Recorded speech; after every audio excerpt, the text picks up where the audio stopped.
तो हम बात करते हैं यार 21 अगस्त के daily current affair mind maps की।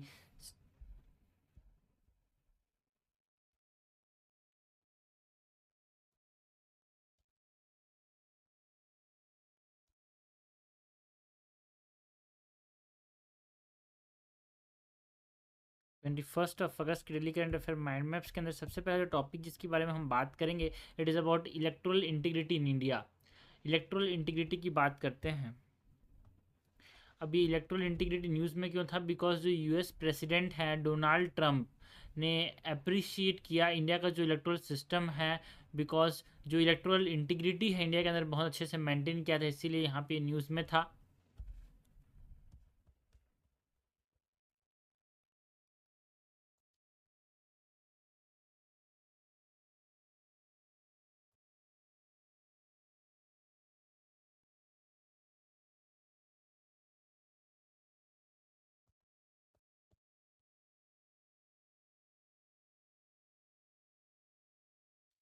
इलेक्ट्रल इंटीग्रिटी के अंदर सबसे पहले अगर हम बात करें क्या होता है इलेक्ट्रल इंटीग्रिटी यार, so overview of electoral integrity की बात करेंगे।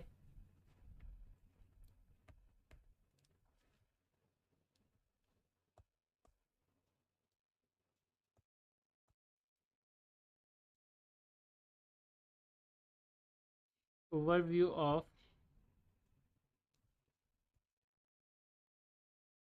Electoral integrity. इलेक्ट्रल इंटीग्रिटी का मतलब क्या है? एक फेयरनेस मेंटेन रखना, है ना, ट्रांसपेरेंसी मेंटेन रखना। इसको हम क्या बोलते हैं? Electoral integrity. What is electoral integrity यार? To maintain what? To maintain fairness and transparency, inclusiveness maintain रखना, क्रेडिबिलिटी रखना, जो फ्रॉड का प्रिवेंशन करना कि फ्रॉड ना होना, ठीक है, जो वोटिंग राइट्स हैं लोगों का उसको प्रिवेंट करना। एक तरह से इसको हम इलेक्ट्रल इंटीग्रिटी के अंदर बोलते हैं। So electoral integrity include fairness and transparency. Electoral integrity include inclusiveness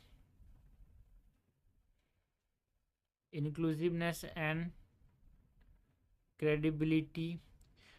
Electoral integrity includes what? Prevention of fraud. Electoral integrity includes what? Protection of voting rights.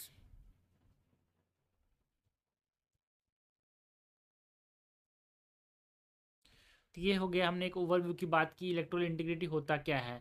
बाकी इंडिया के अंदर जो इलेक्ट्रल फ्रेमवर्क है इसकी बात करें,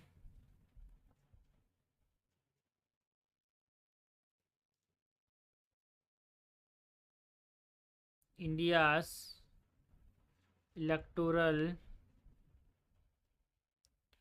फ्रेमवर्क, तो यहाँ पे आर्टिकल 324 जो है,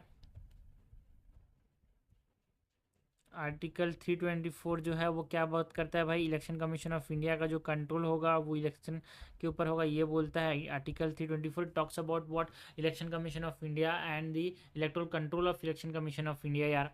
आर्टिकल 326 जो है वो अडल्ट सफरेज की बात करता है। हर इंसान जो कि 18 साल से ऊपर होगा वो वोट दे पाएगा। Okay.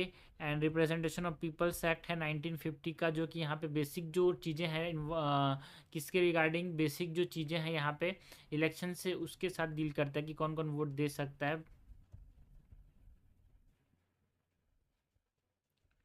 Representation of people's act of 1950। यहाँ पे नेशनलाइज्ड एडमिनिस्ट्रेशन देखने को मिलता है यार। यहाँ पे जो इलेक्ट्रल फ्रेमवर्क है उसमें nationalised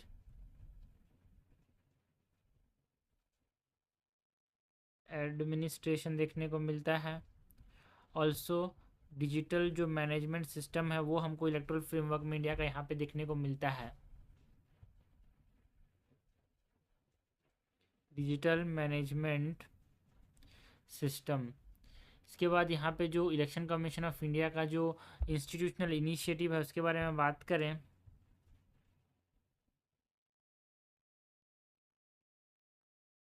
election commission of India institutional initiative की बात करें तो टेक्नोलॉजिकल टेक्नोलॉजी प्लेटफॉर्म बनाता है ये,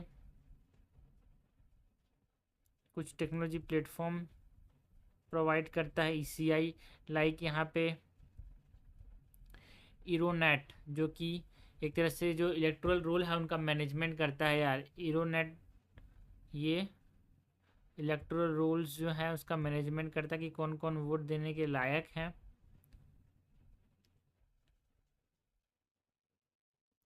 उनका ये मैनेजमेंट करता है। सिविल है ना, ये जो ऐप है सी विजिल, जो ऐप है ये जो है मॉडल कोड ऑफ कंडक्ट की रिपोर्टिंग की बात करता है कि कहीं पर अगर ठीक से नहीं काम किया होगा मॉडल कोड ऑफ कंडक्ट जो है तो आप यहाँ पे रिपोर्ट कर सकते हो, ये सी विजिल प्लेट ऐप जो है। बाकी यहाँ पे वोटर सर्विस पोर्टल भी बनाया गया है यार वोटर्स के लिए। तो ये टेक्नोलॉजी प्लेटफॉर्म जिसका इलेक्शन कमीशन ऑफ इंडिया जो है वो इस्तेमाल करती है।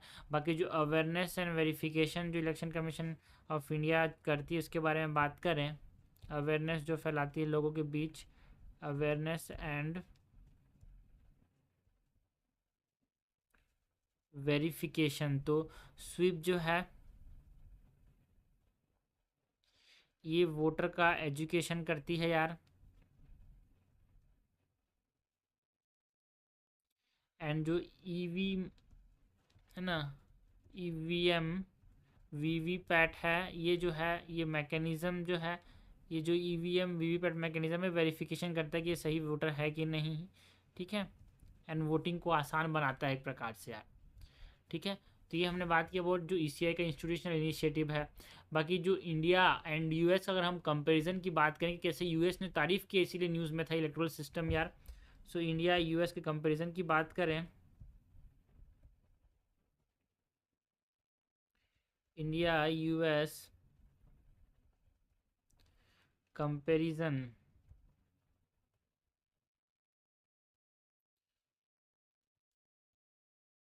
तो सबसे पहले एडमिनिस्ट्रेशन को कंपेयर करते हैं इंडिया और यूएस का। सो इंडिया में एक नेशनलाइज्ड यहाँ पे इलेक्शन देखने को मिलता है, मतलब जो इलेक्शन कमीशन ऑफ इंडिया है वो पूरा पूरा इलेक्शन को देखता है इंडिया में। It is election is nationalised in India by the election commission of India. बाकी जो यूएस है वहाँ पे डिसेंट्रलाइज्ड होता है, मतलब स्टेट की रिस्पॉन्सिबिलिटी है इलेक्शन कराना।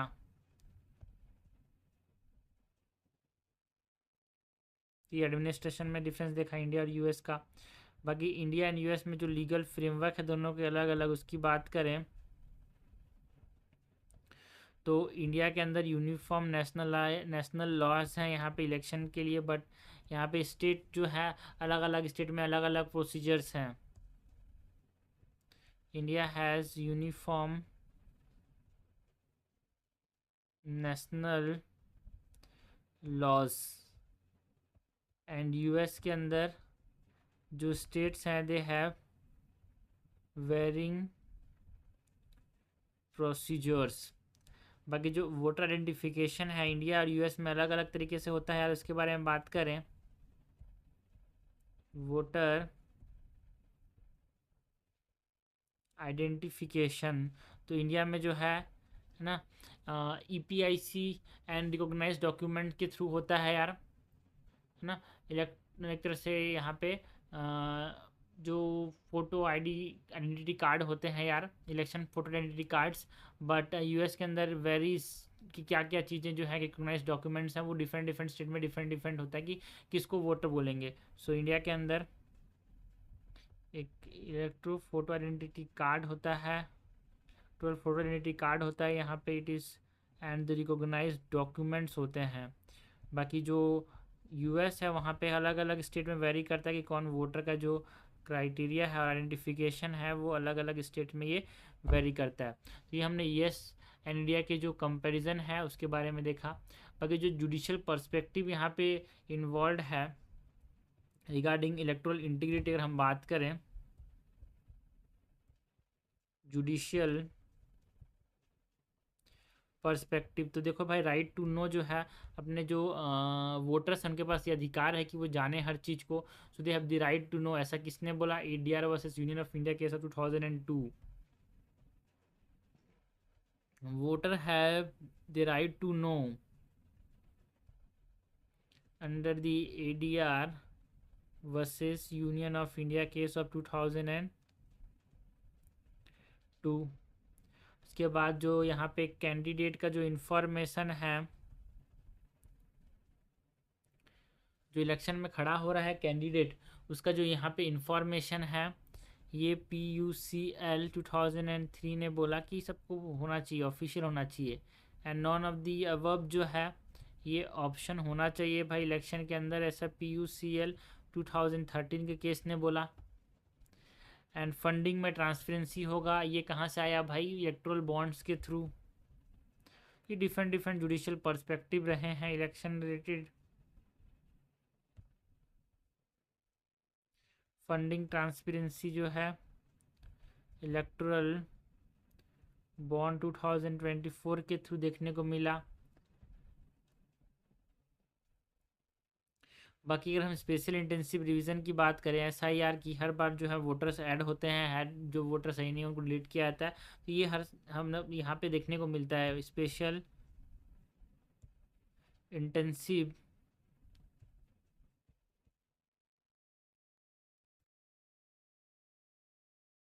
Revision SIR। ये एलिजिबिलिटी, जो एलिजिबल वोटर्स हैं उसको वेरीफाई करता है यार, वेरीफाई एलिजिबिलिटी, है ना, रिमूव करता है जो डेड, इट रिमूव डेड और डुप्लीकेट जो एंट्रीज हैं उनको शिफ्ट करता है, लोगों को जो इधर से उधर चलेगा उसको हटा देता है। एंड जो डुप्लीकेट एंट्रीज हैं उनको रिमूव करता है। एंड यहाँ पे जो स्पेशल इंटेंसिव रिवीजन बहुत ज़्यादा न्यूज़ में आया था कि भाई देखो अभी जो प्रकाश राज जो थे, जो कि कैरेक्टर है, उनको ही रिमूव कर दिया गया था। तो यहाँ पे जो concerns regarding this special intensive revision होता है, इसमें ट्रांसपेरेंसी एंड इंक्लूजन का जो कंसर्न्स है वो बार बार हमको देखने को मिलता है यार, ट्रांसपेरेंसी एंड कंसर्न्स। तो ये SIR की बात की। बाकी जो चैलेंजेस हैं यहाँ पे इलेक्ट्रोल सिस्टम में उसकी बात करें इंडिया के अंदर,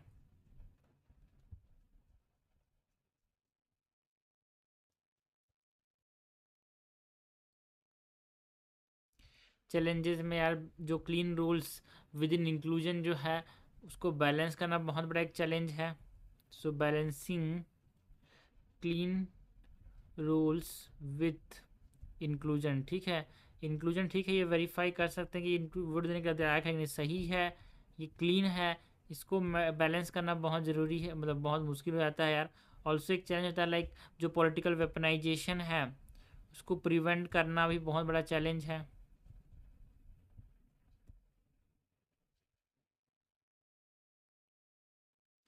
पब्लिक ट्रस्ट मेंटेन करना एक चैलेंज है यार,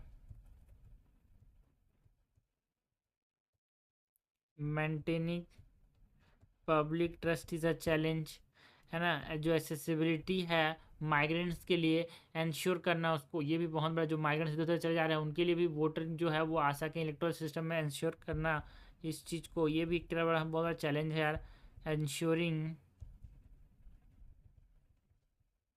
एसेसिबिलिटी फॉर माइग्रेंट्स। ये चैलेंजेस की बात की। चैलेंजेस के बाद जो वे फॉरवर्ड है अगर इसकी हम बात करें,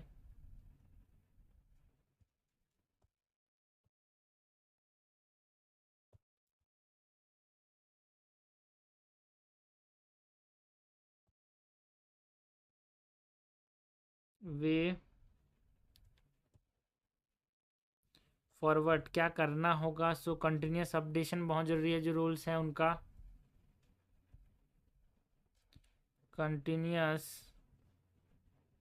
अपडेशन ऑफ रूल्स यार। जो फील्ड वेरिफिकेशन है उसको यहाँ पे इंटीग्रेट करना होगा, इंटीग्रेशन ऑफ फील्ड वेरिफिकेशन। जो ड्यू प्रोसेस है, ड्यू प्रोसेस इन डिलीशन, जिसको डिलीट करें उसको प्रोसेस इस्तेमाल करना होगा, किसी को भी डिलीट नहीं करना होगा यार, इस चीज़ को मेंटेन रखना होगा। और ऑल्सो जो इंस्टीट्यूशनल डिपेंडेंस है उसको मेंटेन करने की ज़रूरत है अपने को, maintaining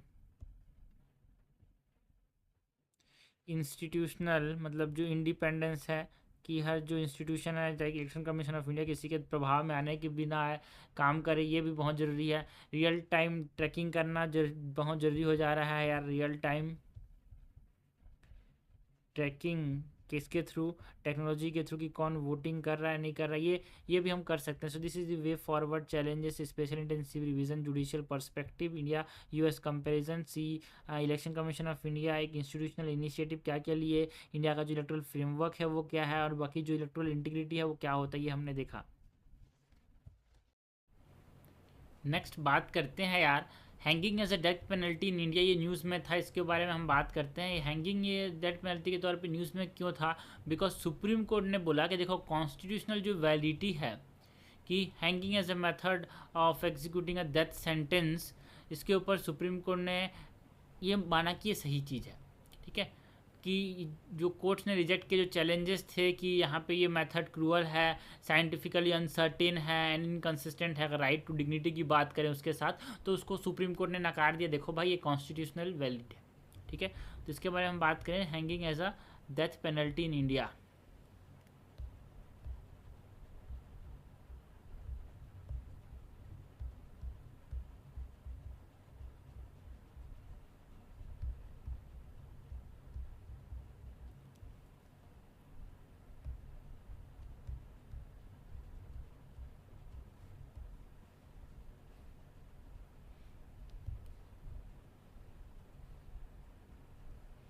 hanging as a death penalty in India की बात करते हैं।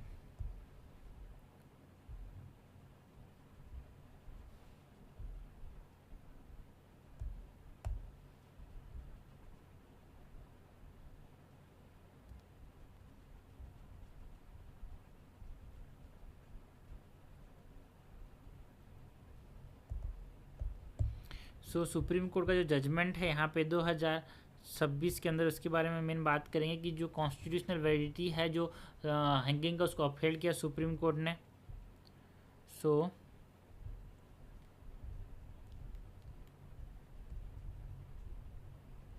सुप्रीम कोर्ट जजमेंट की बात करें 2026 में, जो सुप्रीम कोर्ट ने बोला कि देखो यार hanging is constitutionally valid, so constitutional validity of hanging is upheld.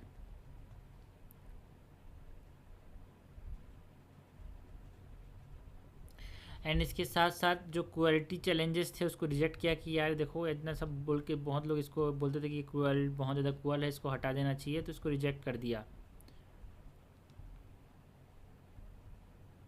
Rejection of quality challenges, और ये बोलते थे लोग कि यार ये देखो डिग्निटी अंडर राइट आर्टिकल 21 इसको ये क्या करता है, वायलेट करता है, बोलते हैं इसको भी। यहाँ पे सुप्रीम कोर्ट ने रिजेक्ट किया इस चीज़ को। सो ये डिग्निटी को, ऐसा नहीं है कि यार ये वायलेट करता है। लोग क्राइम करेंगे तो लोग कौन बोल रहे हैं कि आपको क्राइम करने के लिए? ठीक है, सो ये है। तो सुप्रीम कोर्ट ने 2026 में ये बोला। बाकी जो सुप्रीम कोर्ट की ऑब्जर्वेशंस की बात करें तो सुप्रीम कोर्ट ने बोला कि देखो इन दीना केस ऑफ 1983, इसके प्रेसिडेंट्स, यहाँ पे क्या बोला, दीना केस ऑफ 1983 के अंदर सुप्रीम कोर्ट ने, जो कोर्ट ने फाउंड किया कि कोई कंपेलिंग बेसिस नहीं है टू डिपार्ट फ्रॉम द 3 जजेस बेंच डिसीजन इन दीना। ठीक है, मतलब जो दीना वर्सेस यूनियन ऑफ इंडिया जो केस है यार, इसमें ये अपहेल्ड किया कि जो हैंगिंग है आफ्टर एग्जामिनेशन है ना, it's manner of execution and available medical evidences जो है उसके बाद ही यहाँ पे एग्जीक्यूट किया जाएगा, ये बोला गया। ठीक है, साइंटिफिक एविडेंस जो है नॉट डिसाइसिव, सुप्रीम कोर्ट ने ऑब्जर्व किया। Scientific evidence are not decisive. Also parliament ने यहाँ पे BNSS के अंदर इसकी चीज़ की बात की है यार। सो पार्लियामेंट्री एंडोर्समेंट भी देखने को मिला इन भारतीय नागरिक सुरक्षा संहिता। एंड कोई एस्टेब्लाइज सुपीरियर अल्टरनेटिव नहीं है कि ठीक है हमने चलो ठीक है इसको रोक दिया है ना, हैंगिंग को रोक दिया, क्या हमारे पास अल्टरनेटिव है यार। सो नो एस्टेब्लाइज्ड, तो ये सुप्रीम कोर्ट का क्या कहना है कि हैंगिंग क्यों जरूरी है ना, ये वाला कॉन्सेप्ट है। सो नो एस्टेब्लाइज्ड सुपीरियर अल्टरनेटिव है ना। एग्जीक्यूशन जो है वो डिसेंसी के साथ एग्जीक्यूट किया जाता है, ऐसा कि नहीं आपको यहाँ पे आपका आखिरी विश भी पूछा जाता है, आपको आंख बंद करके आपको पट्टी डाल के है ना, पेनलेस एक तरह से ये होता है। तो यहाँ पे एग्जीक्यूशन किया जा रहा है विद डिसेंसी यार, बाकी तो और ज़्यादा क्रूअल है बाकी मेथड्स अगर हम बात करें। तो ये हमने सुप्रीम कोर्ट के ऑब्जर्वेशन की बात की। बाकी जो कॉन्स्टिट्यूशनल डायमेंशंस यहाँ पे इन्वॉल्व हैं उसके बारे में बात करें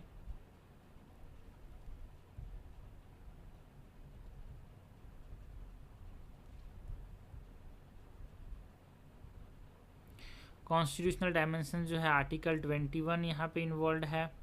article 21 it talks about human dignity. Bachan Singh case ने बोला कि rarest of the rare case में हम क्या करेंगे, hanging as a death penalty देते हैं कि rarest of the rare cases में। बच्चन सिंह ने बोला कि जो इस्तेमाल किया जाता है यहाँ पे हैंगिंग का, it is on the rarest of rare case. And Deena versus union of India, इस केस में जो मैनर ऑफ एग्जीक्यूशन है वो बताया गया कि ठीक है ना, ऐसा कोई गलत चीज़ नहीं होना चाहिए, आदमी को कायदे से ट्रॉमा फ्री होके। Deena versus union of India case में बोला कि देखो हैंगिंग जो है मैनर ऑफ एग्जीक्यूशन तभी करेंगे आफ्टर एग्जामिनेशन यार, उसको एग्जामिन करेंगे, सही सूटेबल रहेगा, मेडिकल एविडेंसेस रहेंगे तभी उसको यहाँ पे हम हैंगिंग देंगे, ये बोला गया Deena versus union of India case में। And dignity in life and death जो है ज्ञान कौर केस ने बोला कि देखो डिग्निटी तो यहाँ पे आर्टिकल 21 जो ज्ञान Kaur versus state of Punjab जो केस था 1996 का, यहाँ पे कोर्ट ने बोला कि जो आर्टिकल 21 का जूरिस्प्रूडेंस है इसके तहत यहाँ पे जो कॉन्स्टिट्यूशनल सिग्निफिकेंस है कि जो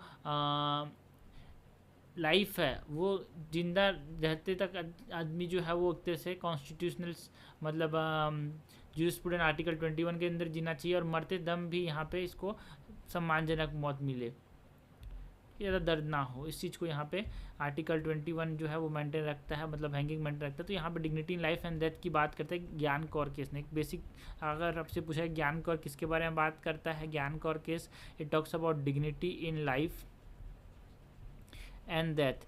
दीना वर्सेस यूनियन ऑफ इंडिया ये मैनर ऑफ एग्जीक्यूशन मतलब मेडिकल एग्जामिनेशन होगा, आप सही होगा तभी करेंगे, ये बोलता है। ये कॉन्स्टिट्यूशनल डायमेंशंस की बात की। बाकी जो लीगल फ्रेमवर्क है हैंगिंग के अंदर उसकी बात करें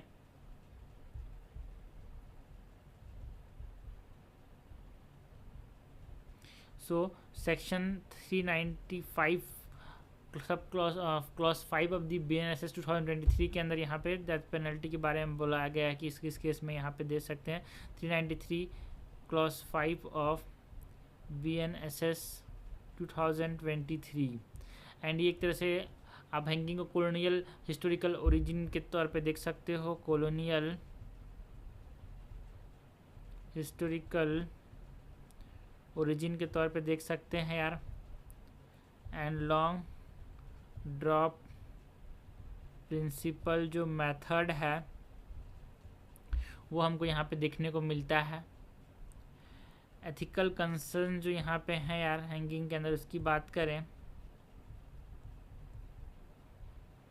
एथिकल कंसर्न्स तो अवॉइडेबल सफरिंग, यहाँ पे सफरिंग उतना नहीं होता तो हैंगिंग एक तरह से ठीक ही है। बाकी डेथ पेनल्टी के रिगार्डिंग है ना, यहाँ पे रेट्रीब्यूशन जो है वर्सेस डिग्निटी हमको यहाँ पे देखने को मिलता है। रेट्रीब्यूशन मतलब खुले में एक तरह से दंडित दे के यहाँ पे किसी को मौत नहीं जाती, भाई डिग्निटी के साथ यहाँ पे मौत दी जाती है। ये कॉलोनियल लेगेसी को एक तरह से दर्शाता है। And irreversibility and wrongful conviction अगर होता है तो मर गया इंसान कैसे वापस से रिवर्सिबल होगा, ठीक है, मरा हुआ इंसान कहाँ से आएगा। सो ये एथिकल कंसर्न्स है विथ रिगार्डिंग हैंगिंग यार, irreversibility and wrongful conviction.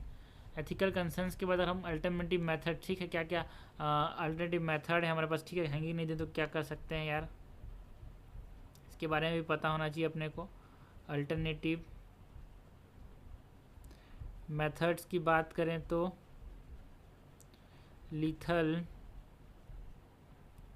Injection डाल सकते हैं, लाइक जो लॉ कमीशन ऑफ इंडिया ने यहाँ पे बताया 187 जो लॉ कमीशन है उसमें लीथल इंजेक्शन लाइक पोटेशियम का यहाँ पे इंजेक्ट कर दें हाई डोज तो एथ में से इंसान मर जाता है, ठीक है।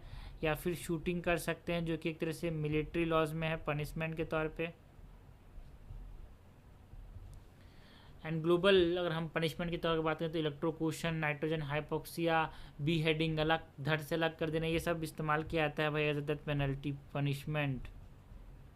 ग्लोबल पनिशमेंट में हम इलेक्ट्रोक्यूशन झटके से मार देना, नाइट्रोजन में रख देना जिससे वो दम घुट के मर जाता है, नाइट्रोजन हाइपोक्सिया, या फिर बी हेडिंग, गले को धड़ के गले से अलग कर देना। अल्टरनेटिव मेथड्स हैं और भी, लाइक इन सब मेथड में रिलायबिलिटी एंड फेलियर के रिस्क होते हैं यार। सो रिलायबिलिटी एंड फेलियर रिस्क होता है इन सब मेथड्स में। बाकी वे फॉरवर्ड क्या है यार, ज़रूरत क्या है चीज़ें हमको किस चीज़ की ज़रूरत है, एक इंडिपेंडेंट साइंटिफिक रिव्यू करने की ज़रूरत है यार। And so what is the way forward, so we need to do a independent scientific तरीके से हैंगिंग को यहाँ पे देखना होगा, इसको रिव्यू करना होगा। Also uniform safeguards and protocols बनाने होंगे।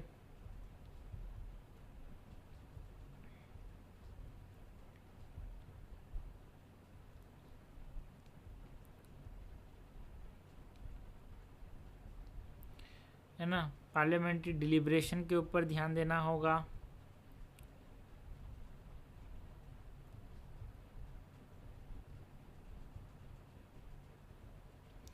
पीरियोडिक रीअसेसमेंट ऑफ साइंस की ज़रूरत है यार, periodic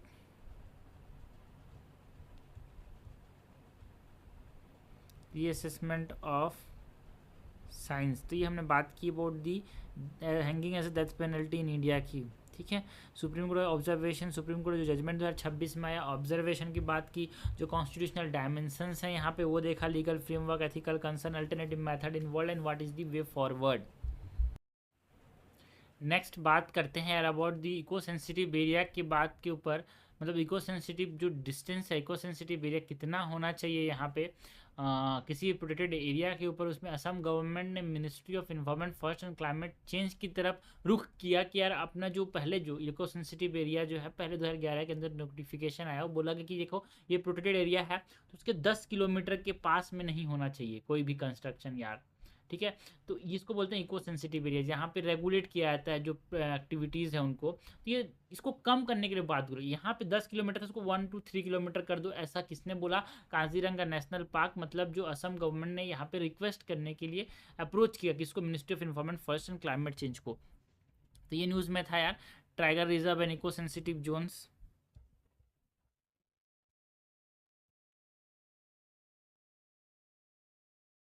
tiger reserve and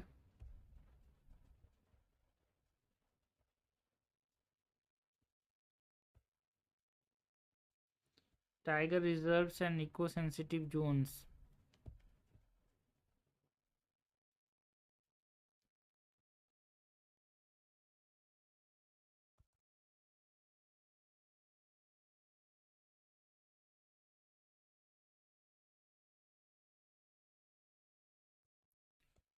okay, tiger reserve and eco sensitive zones की बात करें तो सबसे पहले तो इको सेंसिटिव जोन होता क्या है, इसके ओवरव्यू की बात करेंगे।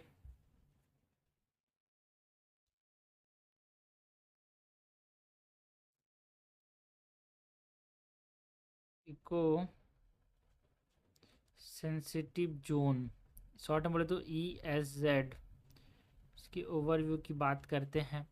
तो डेफिनेशन क्या होता है इको सेंसिटिव जोन यार, एक लीगली नोटिफाइड एरिया होता है। Definition, it is a legally notified area. इसकी लीगल बेसिस की बात करें, जो इको सेंसिटिव जोन है ना, ये इन्वायरमेंट प्रोटेक्शन एक्ट जो है 1986 के, उसके अंदर इसको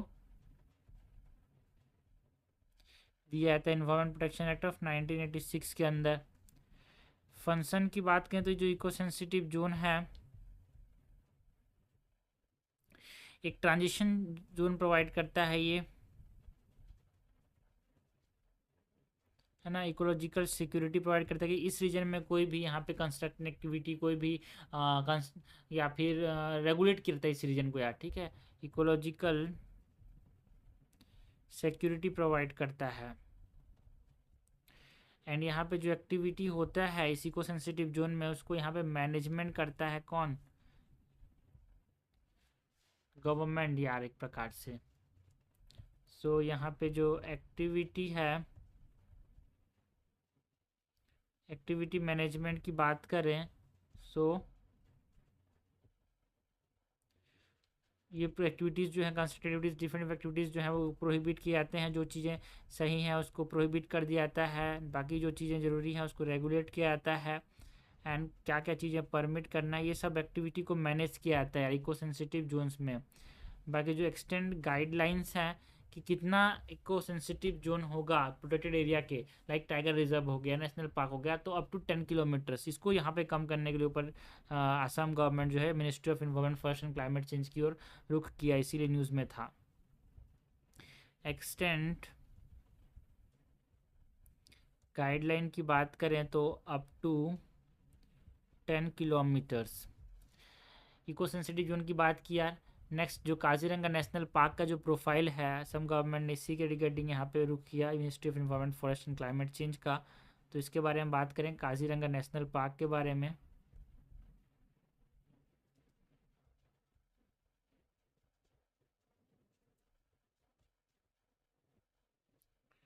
काजीरंगा नेशनल पार्क प्रोफाइल, तो काजीरंगा नेशनल पार्क कहाँ पे लोकेटेड है भाई, Kaziranga national park is located in Assam.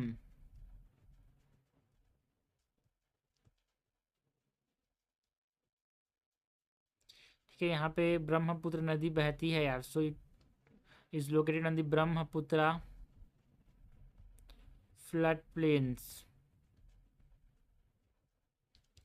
And जो हैबिटेट फीचर्स है यहाँ के, कौन कौन से टॉल ग्रासेस है ना, टॉल ग्रासलैंड्स हैं, वेटलैंड्स एंड भील्स यहाँ पे हमको देखने को मिलता है, वेटलैंड्स एंड भील्स। कार्बी एंगलोंग हिंग कनेक्शन जो है इसके साथ हमको देखने को मिलता है काजीरंगा नेशनल पार्क के साथ, जो कार्बी एंगलोंग हिल्स है मेघालय का, उसके साथ ये कनेक्शन देखने को मिलता है। एंड यहाँ पे अगर हम की वाइल्ड लाइफ जो इस रीजन में रहता है, काजीरंगा नेशनल पार्क है, बहुत इंपॉर्टेंट है यार। काजीरंगा में जो की वाइल्ड लाइफ पाए जाते हैं उसमें हम बात करते हैं अबाउट वन हॉर्न राइनोसरस। देखो, वन हॉर्न राइनोसरस पूरे देश भर में सिर्फ इसी नेशनल पार्क में हमको देखने को मिलता है ना, एक सिंग वाला गेंडा। One horn rhinoceros is found in Kaziranga national park. यहाँ पे रॉयल बंगाल टाइगर भी देखने को मिलता है। ऐसा नहीं कि भाई रॉयल बंगाल टाइगर सिर्फ और सिर्फ सुंदरवन से पाया जाएगा, it is also found in Kaziranga national park यार। एशियन एलिफेंट्स हमको यहाँ पे देखने को मिलते हैं काजीरंगा नेशनल पार्क और वाइल्ड लाइफ सेंचुरी जो है। एंड वाइल्ड वाटर बफेलो है ना, ये भी हमको यहाँ पे देखने को मिलता है। तो हमने बात की about the Kaziranga national park. उसके बाद जो करंट ESZ का जो प्रपोजल यहाँ पे इन्होंने रखा असम गवर्नमेंट ने, करंट ESZ प्रपोजल की तो जो स्केल है जो 10 किलोमीटर का, उसको कम करके अराउंड 1 to 3 किलोमीटर करने की बात की गई बेस साइट स्पेसिफिक कुछ साइट्स में। कॉन्टेक्स्ट क्या था कि असम गवर्नमेंट का जो प्रपोजल है ministry of environment forest and climate change, उसके ऊपर ये बेस्ड है यार। Context is Assam government proposal to ministry of environment forest and climate change की कुछ स्पेसिफिक साइट्स में आप ये जो इकोलॉजिकल सेंसिटिव जो जोन है उसको आप 10 किलोमीटर के कम करके 1 to 3 किलोमीटर कर दो, ये असम गवर्नमेंट ने बोला। बाकी जो कंट्रोवर्सी एंड डिबेट इसके ऊपर हमको देखने को मिला, इसके बारे में बात करें।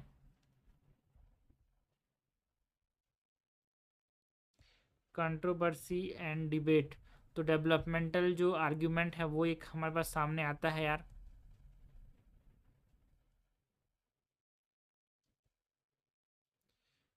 कि कम क्यों कर रहे हैं इको सेंसिटिव जोन की यहाँ पे, क्योंकि डेवलपमेंट में जानना बहुत ज़रूरी है। अर्बन एक्सपांसन जो हो रहा है उसको देखते हुए यहाँ पे इसको कम करने का डिमांड रखा गया। लोकल जो लाइवलीहुड है उसको भी देखना है, ठीक है, बिकॉज इस रीजन में यहाँ पे स्ट्रिक्ट रेस्ट्रिक्शन होता है तो लाइवलीहुड का भी दिक्कत हो जाता है। टूरिज्म एंड इंफ्रास्ट्रक्चर को देखते हुए इसको यहाँ पे इको सेंसिटिव एरिया को यहाँ पे 1 to 3 किलोमीटर जो है वो करने की बात की गई।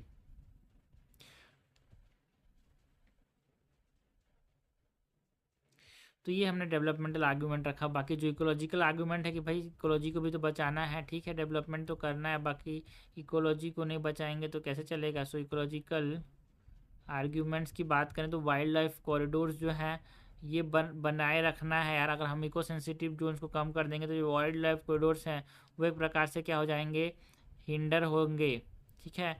हैबिटेट कनेक्टिविटी जो है वो लॉस हो सकता है।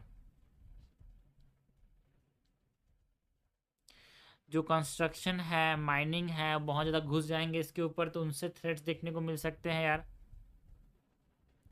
Threats from construction and mining, तो ये कंट्रोवर्सी एंड डिबेट की बात की यार। बाकी जो लीगल एंड कॉन्स्टिट्यूशनल फ्रेमवर्क यहाँ पे इन्वॉल्व है इको सेंसिटिव जोन से रिलेटेड, उसकी बात करें।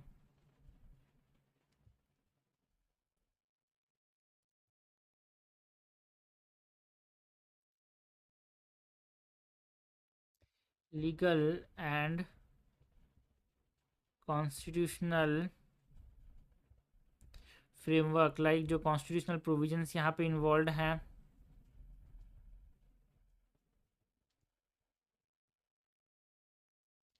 कि आर्टिकल 21 यार हमारे पास हेल्दी इन्वायरमेंट होना चाहिए, तो बचाना भी है ना भाई इन्वायरमेंट को।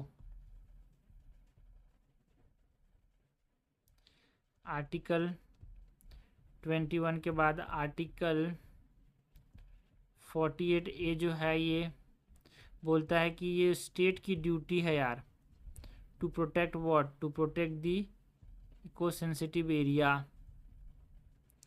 और क्या बोला गया कि आर्टिकल 51A जो बोलता है कि सिटीजन की ड्यूटी है। आर्टिकल 51 है fundamental duties, article 51A sub clause जी जो है ये बोलता है कि सिटीजन की ड्यूटी है कि इन्वायरमेंट को प्रोटेक्ट करे, मतलब है ना, उसकी भी एक ड्यूटी है यार। आर्टिकल 51A क्लॉज सी बोलता है कि citizens duty to protect environment. बाकी लॉज एंड पॉलिसी की बात करें तो wildlife protection act of 1972 जो है वो प्रोटेक्ट करता है यार। यहाँ पे wild life protection act of 1972 जो है वो प्रोटेक्ट करता है। इसके साथ साथ सस्टेनेबल डेवलपमेंट जो प्रिंसिपल है,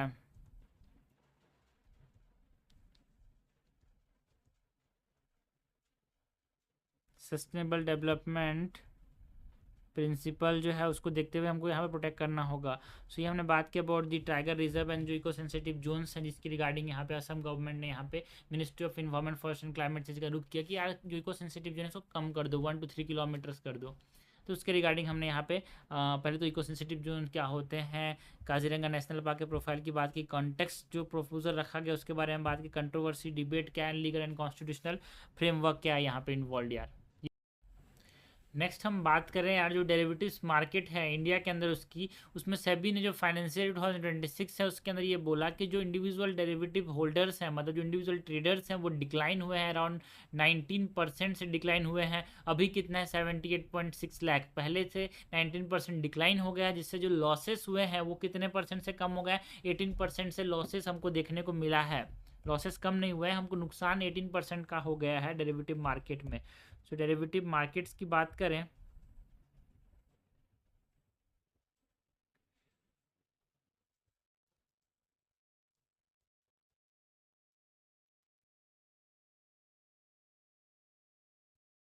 डेरिवेटिव मार्केट इन इंडिया,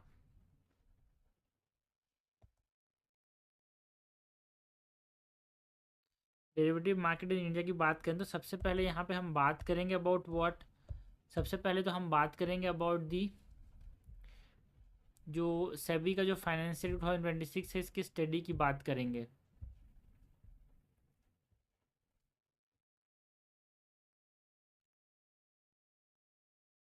सो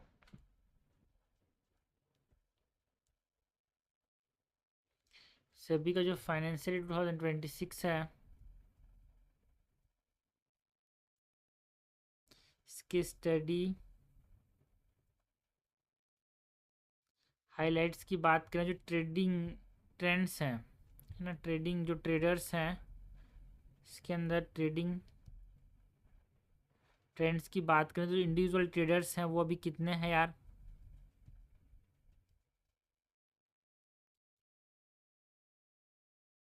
ये है हमारे पास 78.6 लैक्स। लॉस मेकिंग जो ट्रेडर्स हैं इनको नुकसान हो रहा है वो कितने हैं यहाँ पे, लॉस मेकिंग ट्रेडर्स यहाँ पे 87.7%, इतने जो ट्रेडर्स हैं इनमें से इतने परसेंट का लॉस हो रहा है यार। ठीक है, बाकी जो एग्रीगेट लॉस है इसमें 91,685 करोड़ के यहाँ पे लॉसेस देखने को मिले हैं। एग्रीगेट लॉसेस की बात करें तो जो एग्रीगेट लॉसेस हैं 18% हो चुके हैं यार, दैट इज़ अराउंड 91,685 करोड़ का यहाँ पे लॉस देखने को मिला है। एंड जो एग्रीगेट लॉस पर ट्रेडर हो रहा है इट इज़ अराउंड 1.16 लाख। जो एवरेज लॉस पर ट्रेडर हो रहा है इट इज़ अराउंड 1.16 लाख, सबको अराउंड 1,16,000 का नुकसान हो रहा है। बाकी जो फाइनेंशियल ईयर 2026 में जो हाईलाइट्स इस स्टडी ने जो हाईलाइट की, इसके जो की कंसर्न सामने आए उसके बारे में बात करें। So small equity holding risk हमको देखने को मिला यार, स्मॉल इक्विटी होल्डिंग रिस्क मतलब जो स्मॉल इक्विटी रख रहे हैं उनको नुकसान मिल रहा है, जो लॉसेस जो है वो बढ़ते जा रहे हैं यार। परसिस्टेंस लीड टू लॉसेस, जो रुका हुआ है उसको यहाँ पे नुकसान झेलना पड़ रहा है। एंड रिटेल जो वेल्थ है वो इरोड हो रहा है लोगों का, सो रिटेल वेल्थ इरोजन देखने को मिल रहा है, रिटेल वेल्थ इरोजन। तो ये फाइनेंशियल 2026 की स्टडी में की कंसर्न देखने को मिले। बाकी जो सेबी ने मेजर्स लिए उसकी बात करें, इसको ठीक करने के लिए सेबी ने क्या क्या मेजर लिए यार, जो वीकली इंडेक्स एक्सपायरीज जो है उसको यहाँ पे रेस्ट्रिक्ट किया, रेस्ट्रिक्टेड वीकली इंडेक्स एक्सपायरीज, जो कॉन्ट्रैक्ट वैल्यू है उसको कितना कर दिया यहाँ पे 15 to 20 लाख। एंड यहाँ पे जो एक्सट्रीम लॉस मार्जिन है उसको इंक्रीज़ किया। एक्सट्रीम लॉस किसको बोलेंगे? तो उसके जो मार्जिन्स है उनको इंक्रीज़ किया, increase extreme loss margin. Okay, इसके बाद अगर हम बात करें यहाँ पे जो डेरिवेटिव ट्रेड फंडामेंटल्स हैं उसके बारे में,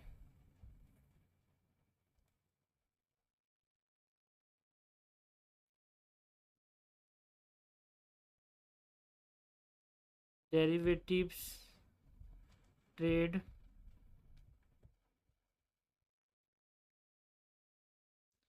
फंडामेंटल्स की बात करें, डेरिवेटिव ट्रेड फंडामेंटल का डेफिनेशन क्या है? किसको डेरिवेटिव ट्रेड फंडामेंटल बोलेंगे? जो एसेट करता है, एसेट डिराइव्ड वैल्यूज जहाँ से मिलता है उसको हम क्या बोलेंगे? Derivative trade fundamentals. So it is asset derive, जो डेरिवेटिव्स का जो वैल्यू है वो एसेट से आ रहा है उसको हम क्या बोलते हैं? Derivative trade fundamentals. एंड इसके अंदर की कंपोनेंट्स कौन कौन से हैं?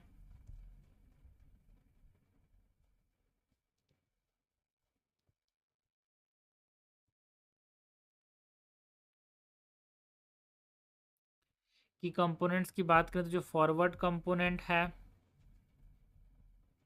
उसमें हम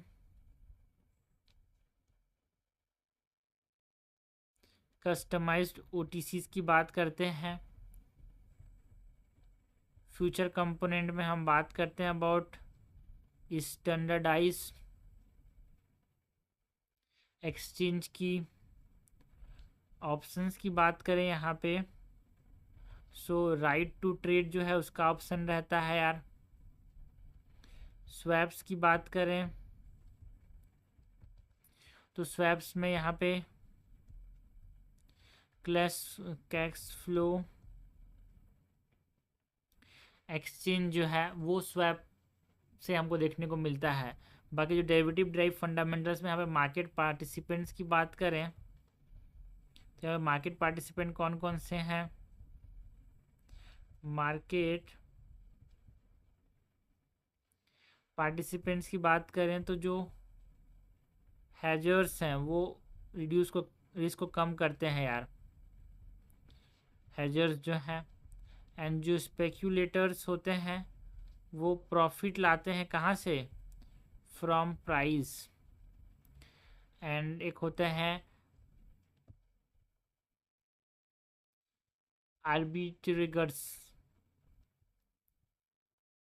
आर्बिट्रेगर्स और आर्बिट्रेटर्स जिसको बोल सकते हैं, आर्बिट्रेटर्स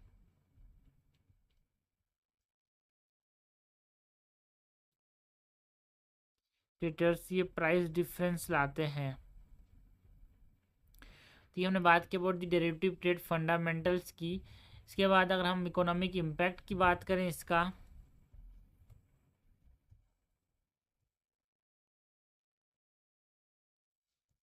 इकोनॉमिक इम्पैक्ट क्या होगा? तो जो पॉजिटिव इम्पैक्ट है उसकी बात करें कि देखो यार, जो डेरिवेटिव मार्केट है इसके अंदर यहाँ पे जो सेबी ने जो डेरिवेटिव ट्रेड फंडामेंटल्स के ऊपर चीज़ें लाई, इसका पॉजिटिव इम्पैक्ट क्या होगा? प्राइस डिस्कवरी देखने को मिलेगा। Okay, price discovery, risk transfer देखने को मिलेगा।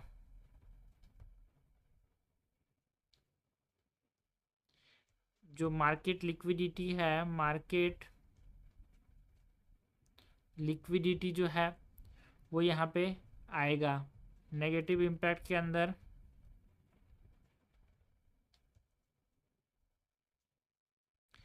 एक्सेसिव लेवरेज है,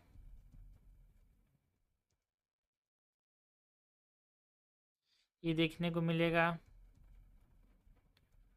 market volatilities is a negative impact of this derivative derived fundamental यार, derivative trade fundamental। Systemic risk देखने को मिल सकते हैं। ओके, बाकी जो रेगुलेशन एंड फ्रेमवर्क है यहाँ पे डेरिवेटिव मार्केट में उसकी बात करें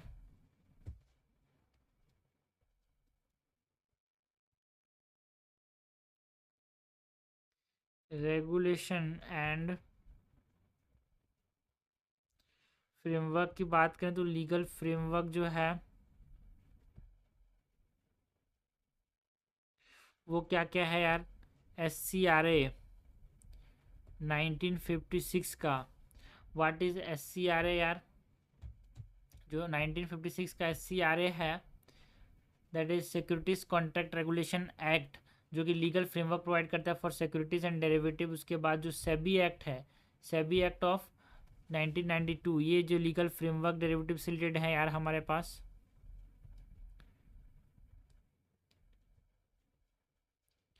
रेगुलेटर्स की बात करें तो सेबी जो है यहाँ पे एक्सचेंज ट्रेडेड, है ना, एक्सचेंज और ट्रेडेड जो है उसको सेबी रेगुलेट करता है। RBI जो है OTC, OTC जो है उसको यहाँ पे RBI रेगुलेट करता है। OTC डेरिवेटिव्स जो है उसको RBI रेगुलेट करता है। पर्टिकुलरली यहाँ पे जो इंटरेस्ट रेट्स एंड जो फॉरेक्स एक्सचेंज है उसको, foreign exchange and interest rates. तो ये हमने बात की about what derivative market in India की। SBI का जो, सॉरी SBI बोलता हूँ, सेबी का जो फाइनेंशियल 2026 के जो स्टडी हाईलाइट्स की बात की, डेरिवेटिव ट्रेड फंडामेंटल्स क्या होते हैं, इसका इकोनॉमिक इम्पैक्ट क्या पड़ेगा या जो डिक्लाइन है डेरिवेटिव्स का, उसका रेगुलेशन एंड फ्रेमवर्क की बात की। पॉजिटिव इम्पैक्ट भी देखा हमने, नेगेटिव इम्पैक्ट भी देखा। तो हम बात करें यार जो प्रीलिम्स रिलेटेड जो छोटे टॉपिक्स न्यूज़ में है 21 अगस्त 2026 से उसकी। सो प्रीलिम्स रिलेटेड टॉपिक्स की बात करें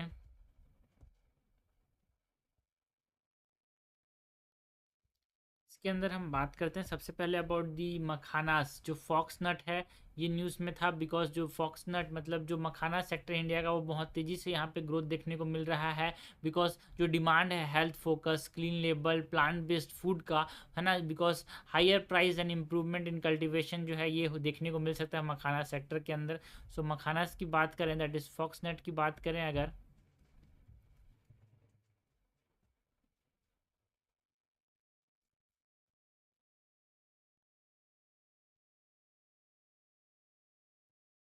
मखाना और फॉक्स नट।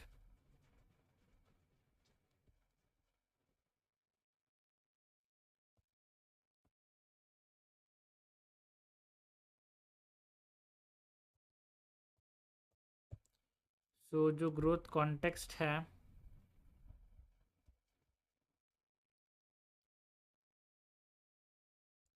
वो क्या है यार कि हेल्थ फोकस, डिमांड एंड जो क्लीन लेबल फूड की वजह से इसका ग्रोथ हमको देखने को मिला है।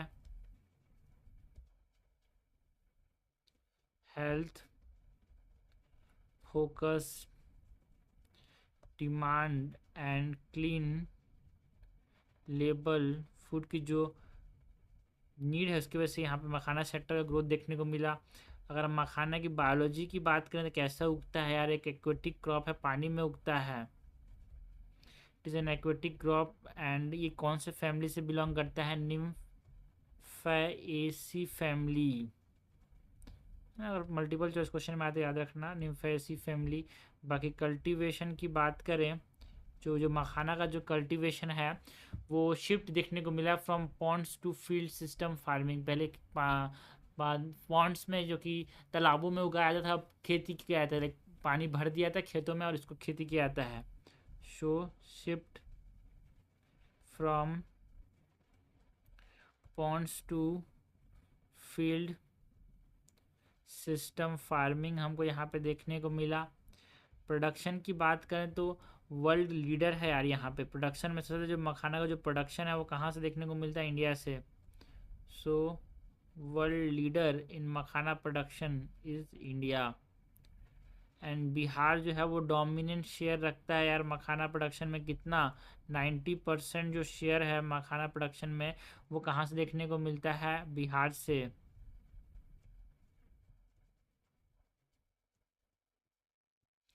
एंड अदर स्टेट जहाँ पे मखाना उगाया जाता है that is West Bengal, Assam, Orissa, Tripura and Manipur. Other states में वेस्ट बंगाल, असम, उड़ीसा, त्रिपुरा एंड मणिपुर। यहाँ भी क्या उगाया जाता है? मखाना यार। बाकी वेराइटीज़, जो मखाना के वेराइटीज़ यहाँ पे प्रेजेंट हैं, इसकी बात करें वेराइटीज़ की, तो स्वर्णा, वैधाई, सबूर, मखाना वन। तो ये सब मखाना के बारे में हमने बात की यार।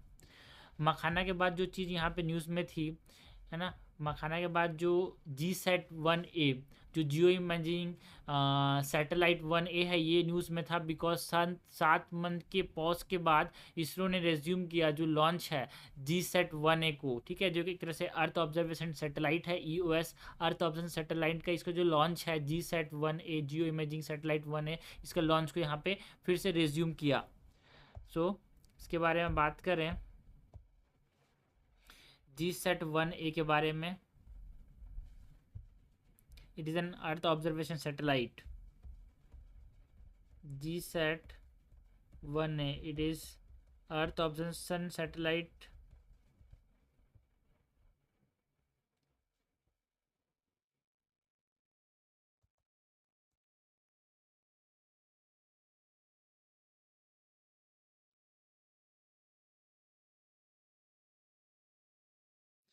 अर्थ ऑब्जर्वेशन सैटेलाइट की बात करें तो किस कॉन्टेक्स्ट में न्यूज़ में था GSAT-1A जो है? इसरो ने इसके जो है ना लॉन्चेस को रिजम्पशन किया,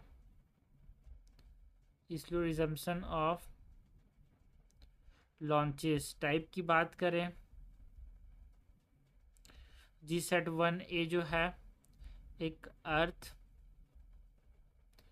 ऑब्जर्वेशन सैटेलाइट है यार, EOS। मिशन लाइफ की बात करें सो ये इस मिशन का 10 साल का लाइफ रहेगा। एंड किस लिए बनाया गया? GSAT-1A को एक ऑब्जर्वेशन अर्थ ऑब्जर्वेशन सैटेलाइट है, जियो इमेजिंग करेगा। इसका पर्पस है टू एक तरह से डिजास्टर मॉनिटरिंग के अंदर, एग्रीकल्चर के अंदर, फॉरेस्ट्री में हेल्प करेगा यार। डिजास्टर मॉनिटरिंग, एग्रीकल्चर, फॉरेस्ट्री में हेल्प करेगा GSAT, जियो इमेजिंग सैटेलाइट 1A। इसके बाद जो इंडिया जापान का जो मैरीटाइम रिलेशन सिक्योरिटी पैक्ट है, ये न्यूज़ में था। इंडिया जापान का जो मैरीटाइम सिक्योरिटी पैक्ट है, बिकॉज जो डिफेंस मिनिस्टर थे इंडिया के एंड जापान के, उन्होंने साइन किया एक मेमोरेंडम ऑफ एग्रीमेंट, है ना, मैरीटाइम सिक्योरिटी कोऑपरेशन करेंगे हमारे जो नेवल कोऑपरेशन को डिपेंड करने के लिए। तो ये न्यूज़ में था।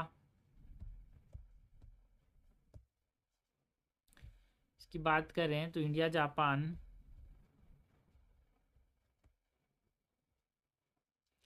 मैरीटाइम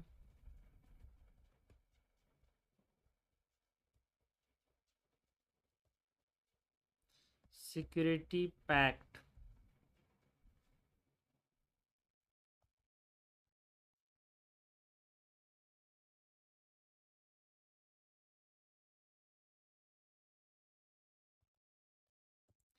के अंदर जो एग्रीमेंट हमको देखने को मिला, मेमोरेंडम ऑफ एग्रीमेंट यार, दोनों के डिफेंस मिनिस्टर्स के बीच एग्रीमेंट जो है, मेमोरेंडम ऑफ एग्रीमेंट MOA, दोनों के बीच में साइन हुआ यार। जो मैरीटाइम रिलेशंस है और भी डिपेंड होंगे इससे। जो ऑब्जेक्टिव है इस एग्रीमेंट का, क्या ऑब्जेक्टिव है? एक free, open and rule based Indo Pacific बनाने की बात की गई दोनों के द्वारा मिलके।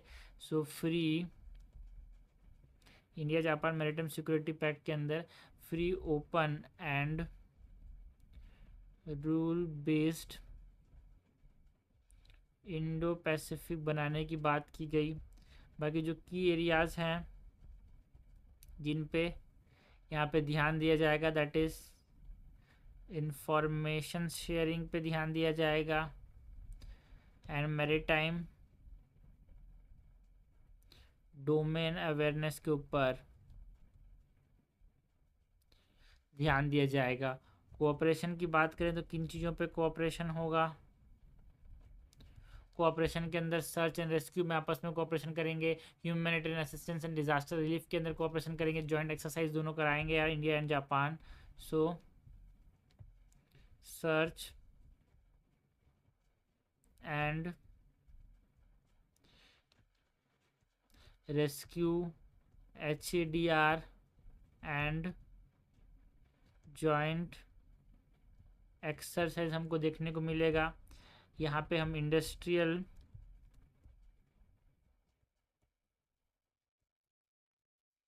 जो कोऑपरेशन किया जाएगा, लाइक नेवल शिप बिल्डिंग के अंदर कोऑपरेशन किया जाएगा, जो एडवांस टेक्नोलॉजी से आपस में शेयर किए जाएंगे। Naval ship building and advance technologies की बात करते हैं। रिलेशनशिप के अंदर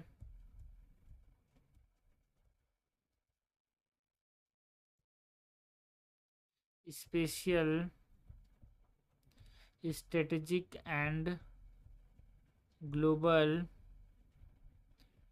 पार्टनरशिप हमको यहाँ पे देखने को मिलेगा बिटवीन इंडिया एंड जापान यार, ठीक है।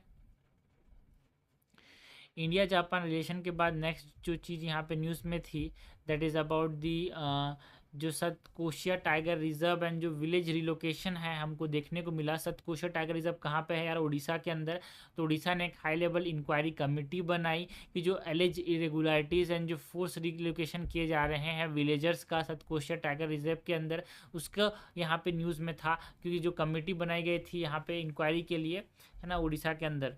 तो इसके बारे में बात करें, सतकोशिया टाइगर रिजर्व न्यूज़ में था, तो हमसे इसके बारे में पूछा जा सकता है। सतकोशिया टाइगर रिजर्व के बारे में बात करें,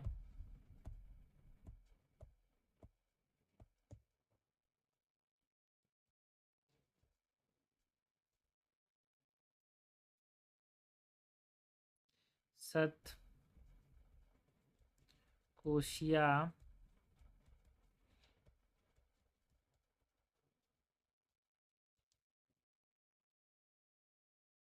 tiger reserve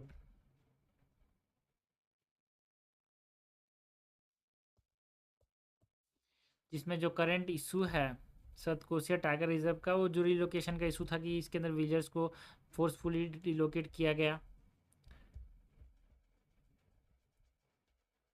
current issue is inquiry into village relocation irregularities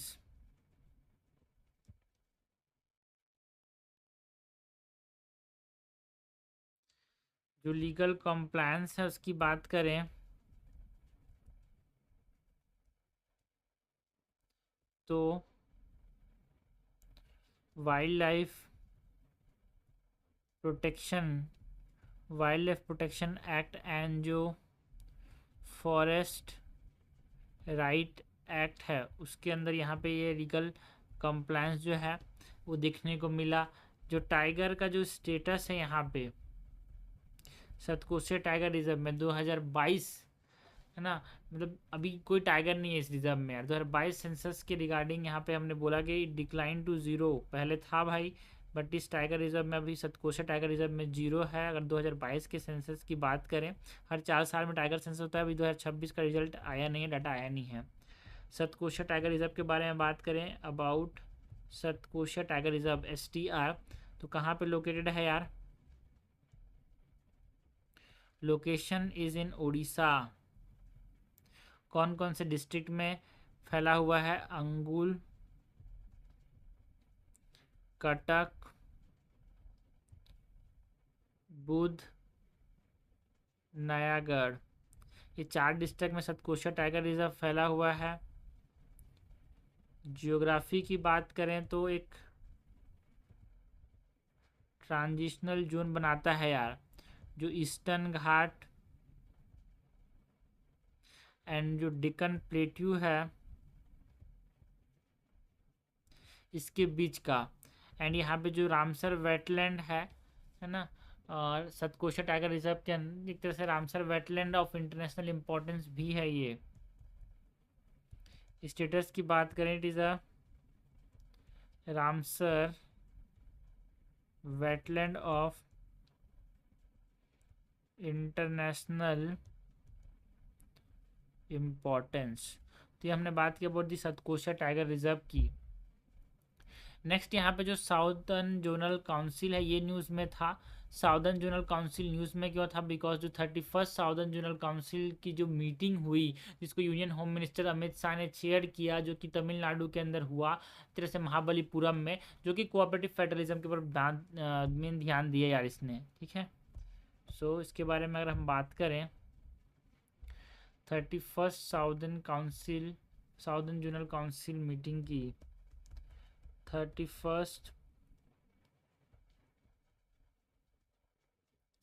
southern zonal council की बात करें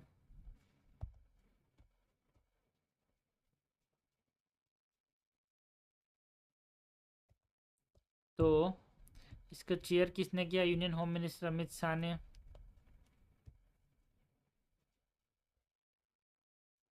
He chaired this 31st Southern Zonal Council, chaired by Union Home Minister Amit Shah. Focus की बात करें तो फोकस किस पे किया गया? कोऑपरेटिव फेडरलिज्म एंड जो इंटर स्टेट वाटर डिस्प्यूट्स हैं, इसके ऊपर फोकस किया गया। मेंबर्स की बात करें तो साउदर्न जोनल काउंसिल में कौन कौन से मेंबर्स होते हैं? जो southern states and union territories के मेंबर्स होते हैं यहाँ पे, southern states and union territories. General council के ओवरव्यू की बात करें